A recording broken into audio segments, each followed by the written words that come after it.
واصل الرئيس محمد حسني مبارك جولاته الميدانية لمواقع العمل والإنتاج صباح اليوم، حيث قام سيادته بزيارة عدد من مواقع الإنتاج الشعبي والأسري.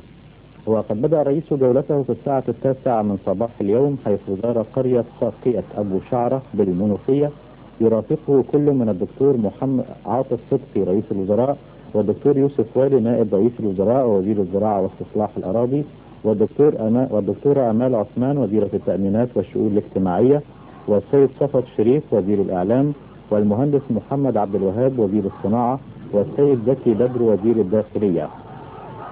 وكان في استقبال الرئيس مبارك لدى وصوله الدكتور يحيى حسن محافظ المنوفية وأعضاء مجلس الشعب والشورى والقيادات الشعبية والسياسية والتنفيذية بالمحافظة. وبعد أن صافح الرئيس مبارك مستقبليه، توجه سيادته لزيارة عدد من الأسر المنتجة في مجال سجاد الحرير اليدوي. وطلب الرئيس من محافظ المنوفية ضرورة الاتفاق مع وزارة الشؤون الاجتماعية ووزارة الصناعة لتوفير كافة الخدمات لهؤلاء المنتجين. كما طلب الرئيس محافظ المنوفية بضرورة إنشاء جمعية لصناع السجاد تيسيرا عليهم، وتتولى هذه الجمعية إجراء كافة الاتصالات مع المسؤولين لتوفير الخامات ومستلزمات الإنتاج لهذا العمل الشعبي المنتج. وجدير بالذكر أن قرية ساقية أبو شعرة يوجد بها 500 مول يعمل عليها 2500 عامل وعاملة، ويبلغ متوسط الإنتاج السنوي للمول الواحد بالقرية نحو 6 أمتار من السجاد الحرير اليدوي، وكل إنتاج القرية مخصص للتصدير للخارج.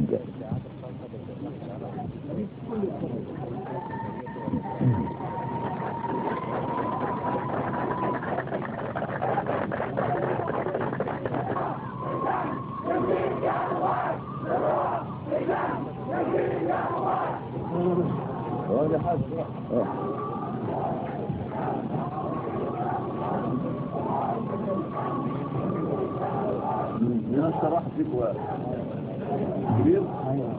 انت بتعلمهم؟ ايوه بدون 6 شهور بيكون قد ايه؟ يعني كل يوم يجي متر 3 متر كانها في برنامج